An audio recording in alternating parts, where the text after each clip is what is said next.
హైదరాబాద్ లో హవాలా డబ్బు కలకలం రేపింది. ఓ కేసులో అక్రమంగా హవాలా నగదు తరలిస్తున్నారన్న ముందస్తు సమాచారంతో కొంతమందిపై పోలీసులు నిఘా పెట్టారు. వారిని వెంబడించి అక్రమార్కులను బోయిన్పల్లి పోలీసులు పట్టుకున్నారు. 4 కోట్ల రూపాయల హవాలా నగదును పోలీసులు స్వాధీనం చేసుకున్నారు. కార్ డిక్కీ, టైర్లలో హవాలా డబ్బును దాచినట్లు పోలీసులు గుర్తించారు. పోలీసులు హవాలా ముఠాను అదుపులోకి తీసుకుని కేసు నమోదు చేసి దర్యాప్తు చేపట్టారు.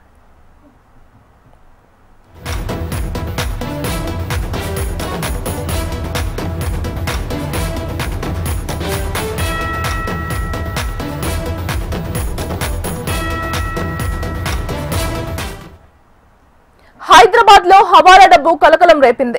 ఓ కేసులో అక్రమంగా హవాలా నగదు తరలిస్తున్నారన్న ముందస్తు సమాచారంతో కొంతమందిపై పోలీసులు నిఘా పెట్టారు. వారిని వెంబడించి అక్రమార్కులను బోయిన్పల్లి పోలీసులు పట్టుకున్నారు. ఇక ఇదే అంశానికి సంబంధించి మరింత సమాచారం అందించడానికి మా హైదరాబాద్ బ్యూరో చీఫ్ రమణ ఫోన్లో సిద్ధంగా ఉన్నారు.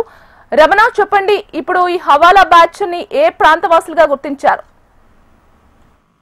అంటే పూర్తి వివరాలు రావాల్సి ఉంది, కానీ సినిమా సీన్ లాగానే ఉంది. కానీ మొత్తం వ్యవహారం అంతా కూడా సినిమా సీన్ తలపించే విధంగానే పోలీసులు కూడా చేసి మరి నిందితులను పట్టుకున్నారు. ఆ వెహికల్ కార్ మొత్తంలో సీట్ల కింద, తర్వాత టైర్స్ లో, లోపల కార్ లోపలి భాగంలో కూడా డబ్బులు దాచినట్టుగా గుర్తించారు. పెద్ద మొత్తంలో డబ్బు అయితే సీజ్ చేశారు. ఆ డబ్బు ఎంత, ఏంటి అనే వివరాలు మనకు పూర్తి స్థాయిలో పోలీసులు ఇప్పుడే చెప్పట్లేదు.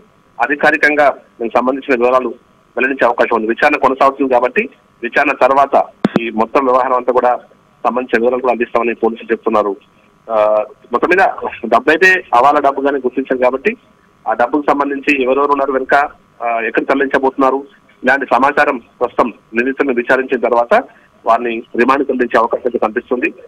మరి కాసేపట్లో దీనికి సంబంధించిన ఒక క్లారిటీ పోలీసుల నుంచి అయితే మనకు వెళ్ళే అవకాశం కనిపిస్తుంది. ఏదేమైనా అంటే సిటీ బోయినపల్లి లాంటి ప్రాంతంలో ఇంత పెద్ద మొత్తంలో డబ్బు పట్టుకోవడం కొంత కలకలం లేదని చెప్పాలి. నిందితులైతే పోలీసులను చూసి వారు వేగంగా వెళ్ళే ప్రయత్నం చేశారు. పారిపోతున్నటువంటి వాళ్ళందరినీ కూడా చేసి మరి పోలీసులు పట్టుకుని ఆ కారులో డబ్బులు అయితే మొత్తం స్వాధీనం చేస్తున్నారు.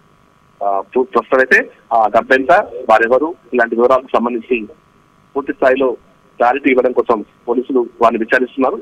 మరి కాసేపట్లో పోలీసులు అధికారులకు సమాచారం వచ్చే అవకాశం ఉంది. Right Ramana, thank you.